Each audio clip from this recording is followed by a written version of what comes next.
Test 1. You will hear a number of different recordings and you will have to answer questions on what you hear. There will be time for you to read the instructions and questions, and you will have a chance to check your work. All the recordings will be played once only. The test is in 4 sections. At the end of the test, you will be given 10 minutes to transfer your answers to an answer sheet. Now turn to Section 1. Section 1. You will hear a telephone conversation between a travel company employee and a customer. First, you have some time to look at questions 1 to 5.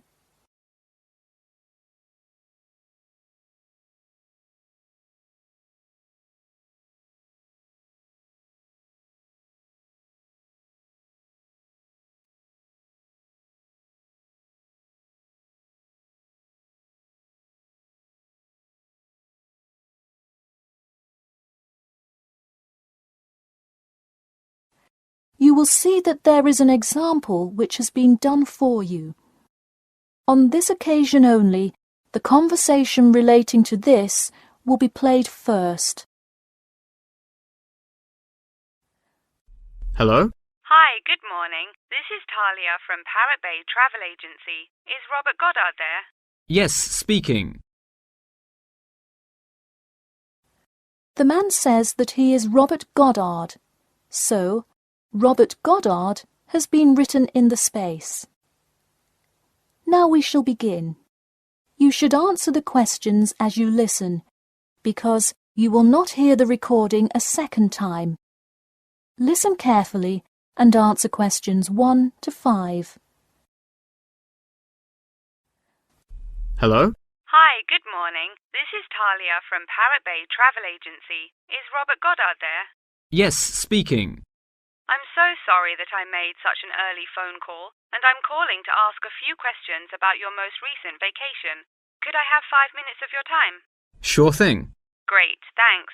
Now, I see here that you visited Melbourne. Was this your first visit to Melbourne? No, I have actually been there twice before. I see. Now, what would you say was your favourite part about Melbourne? Well, I did like seeing the exotic wildlife, and there are great sights to see, but I have to say I was most impressed by the amazing weather. Yeah, the weather there is amazing. Which of the sites listed as part of our official tour did you see? And of those, which was your favourite? First I saw the theatre, which was beautifully designed. It was not nearly as cool as the town hall, though. The building is a huge part of Melbourne's history, definitely my favourite. I saw the aquarium too, but wasn't too impressed. I see. Yes, people often have great reviews of Town Hall. Now, I would like to ask you about your dining experience. Did you enjoy the food there? Absolutely, I loved it. I'm glad to hear it. Could you tell me a little bit about what you most enjoyed about the food? Being such an international city, I loved the variety. I could find any type of food I wanted, whether I wanted seafood, burgers, or anything else. You name it, and they had it. Did you drive to Melbourne? No, I flew. I thought about going by train, but in the interest of time, I decided to go by plane. Right, I see. Before you hear the rest of the conversation, you have some time to look at questions 6 to 10.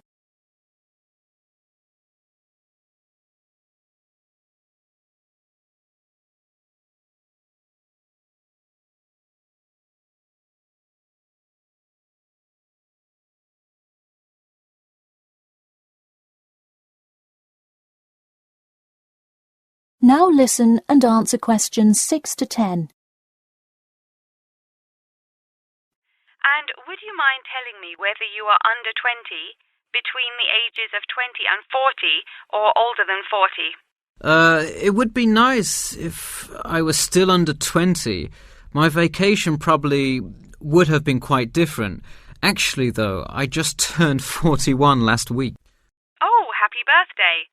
So, did you treat yourself and fly first class? No way. I would love to have a budget that high. I'm more in the mid-range income level. I wasn't always, though. I spent much of my life in a low-income household. I see. That answers my next question then, of income level. And what was the purpose of this visit? I had to go there on business a lot before and decided I would go there for tourism this time. I see. And what is your occupation? I am mainly a computer programmer. I also write for a travel magazine on the side, which is why I visited Melbourne before, but it's not my main source of income. I see. Wow, it sounds like you work a lot.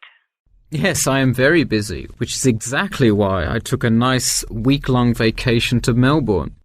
I completely agree. Would you care to comment on your accommodation?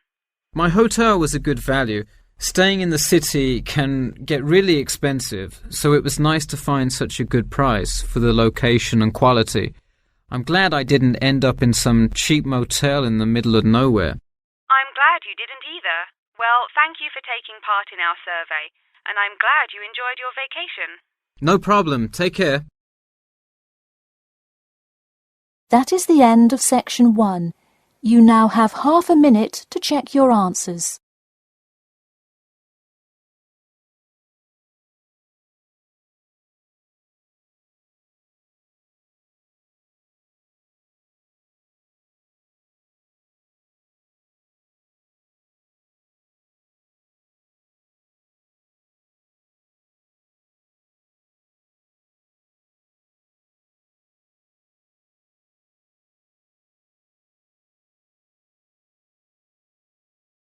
Now turn to section 2. Section 2.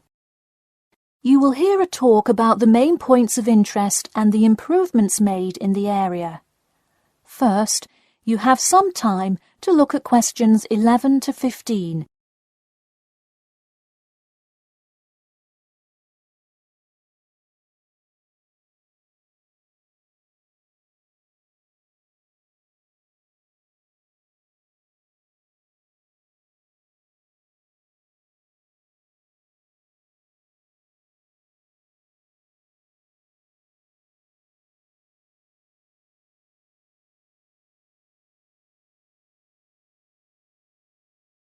Now listen carefully and answer questions 11 to 15.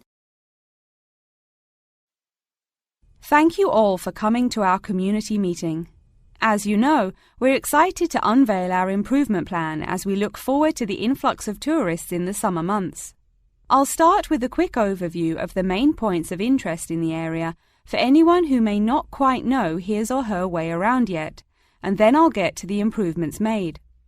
First off is my favourite, the Science Museum, which is on the corner of St George Road. If you have not visited yet, I encourage you to go before the busy season. It is absolutely spectacular. There is even a flight simulator you can try out. Just west of the Science Museum is the National History Museum. It's a sight not to be missed as well, with each floor devoted to a different era in our nation's history. There are special exhibits for children with interactive games and fun history lessons too. If you're looking for parking, it is available on the intersection of Queen Street and South King Street in the car park. Standard hourly and daily rates do apply. The best place for souvenirs is the shopping mall, though it gets extremely busy during peak times. You can get there from the Tube or the entrance on Timber Road, just south of Cornwell Road. This area has students everywhere, usually from the primary school across the street from the shopping mall. Classes often take field trips and engage in guided tours through the area. So that's the overview of the main sites, and hopefully by now I've given you a general idea of the area. Before you hear the rest of the talk, you have some time to look at questions 16 to 20.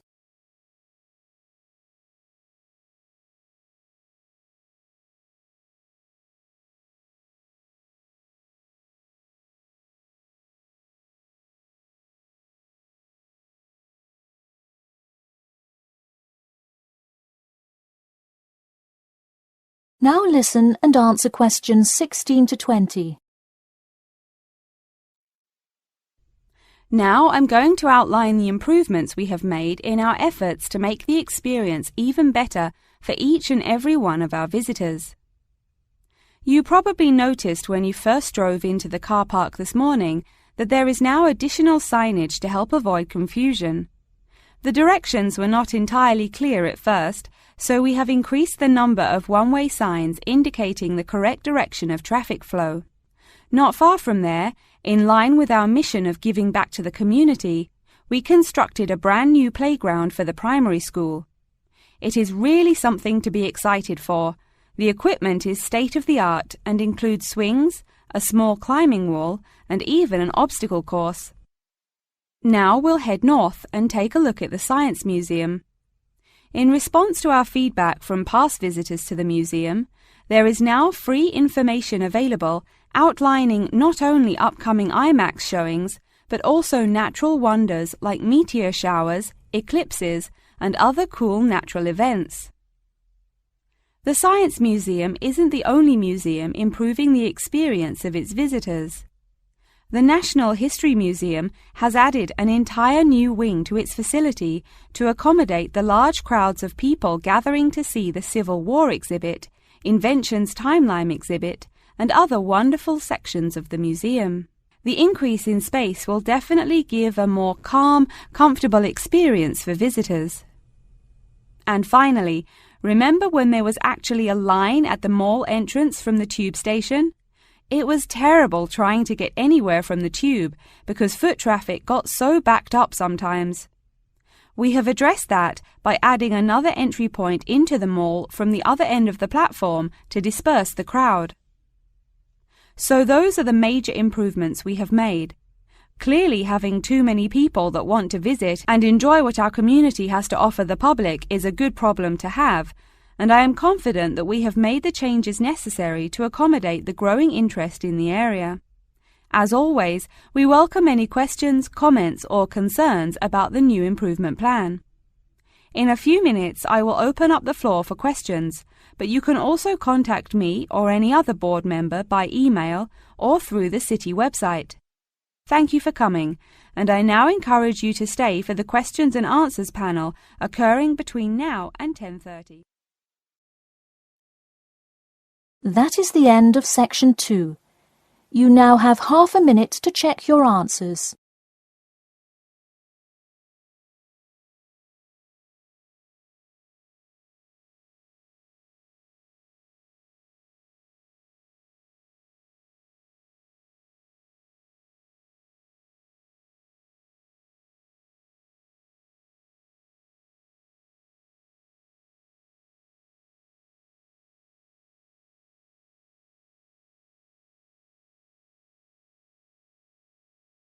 Now turn to section 3. Section 3. You will hear two students called Jane and Mark talking to their tutor about the project assignments for their senior thesis. First, you have some time to look at questions 21 to 23.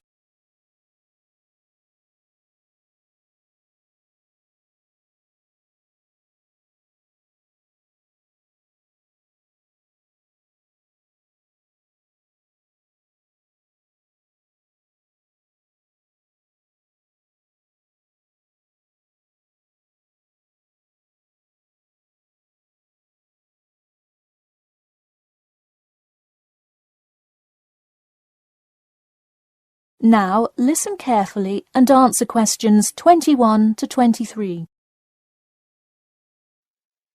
So, you were both given your project assignments for your senior thesis today, right? Yes, and we already have to submit our topics next week.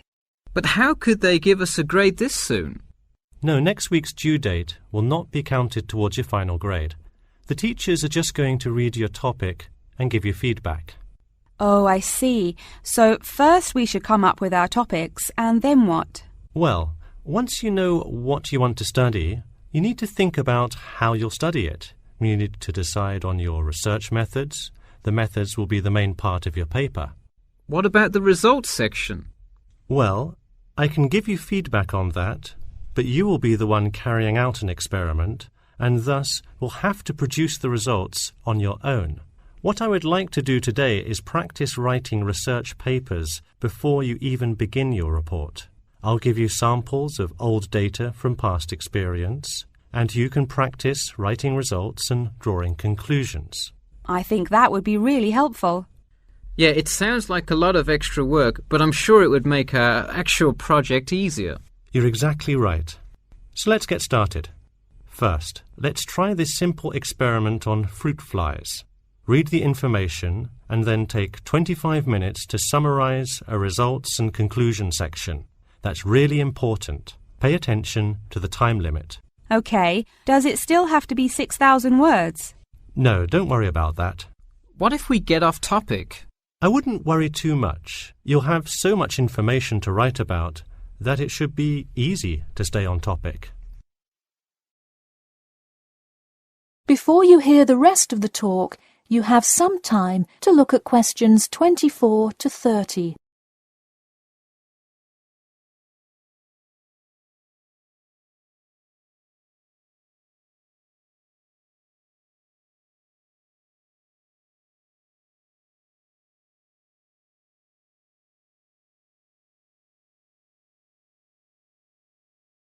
Now listen carefully and answer questions 24 to 30. But what about other sources? Well, for this assignment, you can use the one from your textbook. In your actual paper, you should find old experiments that support your topic. So do we need to find different types of sources? For instance, should I be conducting lots of interviews to use in my paper? No, there's no need to conduct lots of interviews or anything like that. OK, I'm ready to get started. I'm still a little confused, though, on how we should format our paper. Don't worry about it for now, but on your final paper, make sure to pay attention to the format. It should follow the guidelines exactly. Oh man, I'm starting to understand why they give us all semester to do this. Are there any other small details like that we should know about? Not a whole lot.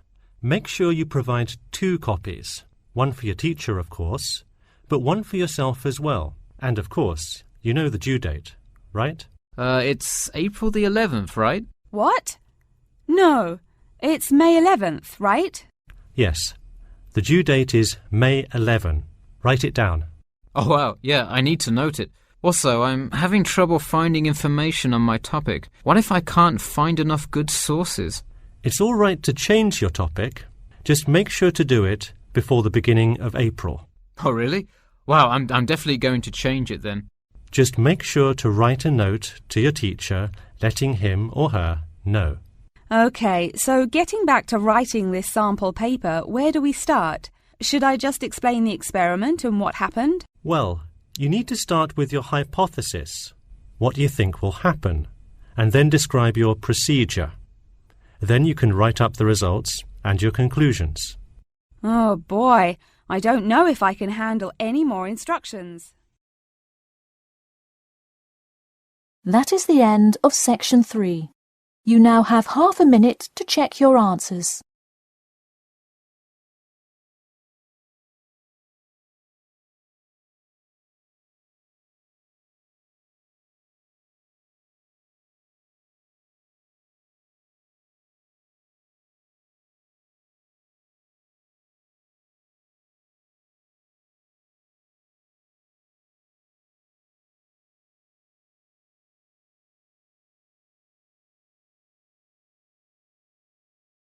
Now turn to section 4.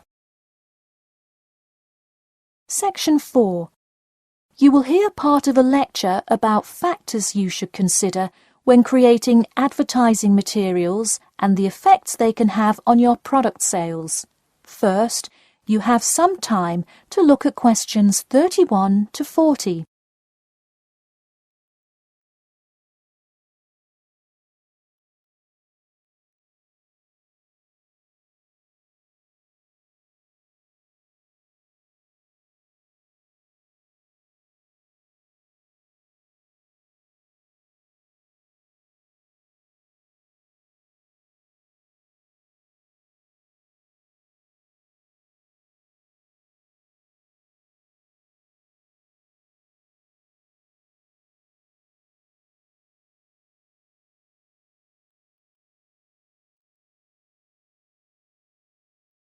Now listen carefully and answer questions 31 to 40.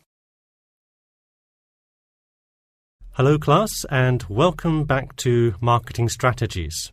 This week I will expand upon last week's lecture by talking about factors you should consider when creating advertising materials and the effects they can have on your product sales. Lesson 1. Limit your advertising to the geographic area of your target market. Though you may have a product that people want in a large area, the distance that customers are willing to travel is a significant factor in their choice of where to purchase that product. Take this example. If you're really hungry and decide you want a burrito, would you choose the restaurant that is a block from your apartment, or the one that is just as good, or even slightly better, across town? Of course, you'd pick the closer restaurant. Next, there's the method of communication to your target market. How do you decide among radio ads, TV commercials, flyers, or even word of mouth? While we often think of the visual presentation of ads, there's much more to advertising than the look. Studies show that consumers are much more likely to remember advertising slogans if there's also a sound plate. Did you know that your sense of smell is closely linked with memory? Think about Mandy's candy store up the road. Every time you walk past it, you can just smell the chocolate, right? I bet you can almost smell it now. Just mentioning the name brings about the smell memory and, in turn, a chocolate craving. What better way to sell chocolate bars? Obviously, sometimes appealing to the senses isn't the most practical way to advertise. For example, it's a good idea to come up with a marketing strategy that adapts to the product, especially digital products. The flexibility of this kind of products is extremely important, so it's very common for advertisers to form one single layout for all of their ads, the visual, the medium, even the majority of the content, and simply update the ad each time they come out with a new version. Remember, advertising is all about stirring up the right feeling in your potential customers, whether by stimulating the senses, appealing to the intellect, and so on. Once the customer experiences the ad, the important thing is his or her reaction. Someone could love the ad you made, but unless he or she considers buying the product, you've failed to get the reaction you were looking for.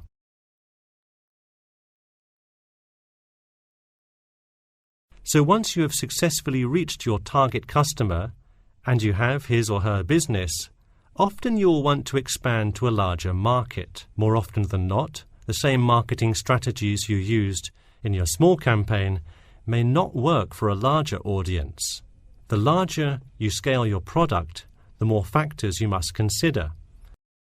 For instance, Apple operates worldwide, so they must tailor their advertising for each market they enter.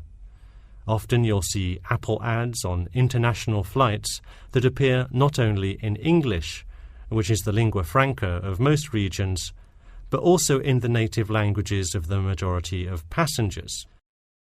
I travelled to Russia last week, and it was really interesting to see the same Nike ad that I've seen 100 times, except this time it was in Russian. Okay, going back to the medium of the advertisement, even after choosing to create print ads instead of radio announcements, television commercials, etc., there is more to consider. If you print your ad in a newspaper, it will be read by a far different audience than if you print your ad in a popular magazine. Would you put an ad for the new Justin Bieber album in a newspaper? Probably not, because that product is most suitable for youths. Let's face it, do you know anyone under the age of 25 that buys a newspaper? No. Now let's try a few strategy exercises. Imagine you're a company that is aiming to improve the environment by making products that reduce human waste. How would you advertise your product? Clearly it would send the wrong message if you put up flyers or other materials that cause lots of waste paper. Consider instead putting commercials on the Health Channel or buying ad space on websites like UNESCO. Or here's another example. What is one great place to advertise suntan lotion? How about a swimming pool?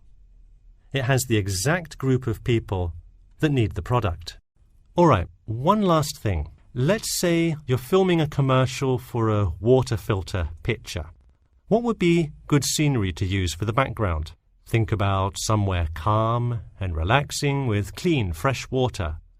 Can't you see how much more effective a commercial with the beautiful scenery and flowing rivers of a national park would be than, say, water dripping from a tap? So to wrap things up today, think about the geography of your target market, the type of marketing material you should use, and the most effective way to appeal to the customer in order to make a successful ad campaign. That is all I have for you today. Make sure to read through Chapter 8 for Monday if you have not done so already. Okay, now I'd be happy to answer any questions you may have. That is the end of section 4. You now have half a minute to check your answers.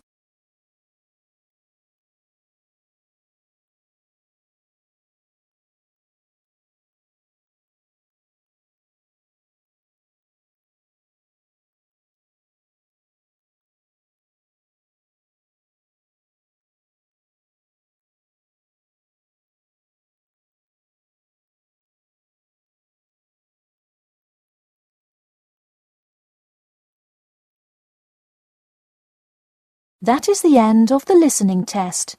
In the Ielts test, you will now have 10 minutes to transfer your answers to an answer sheet.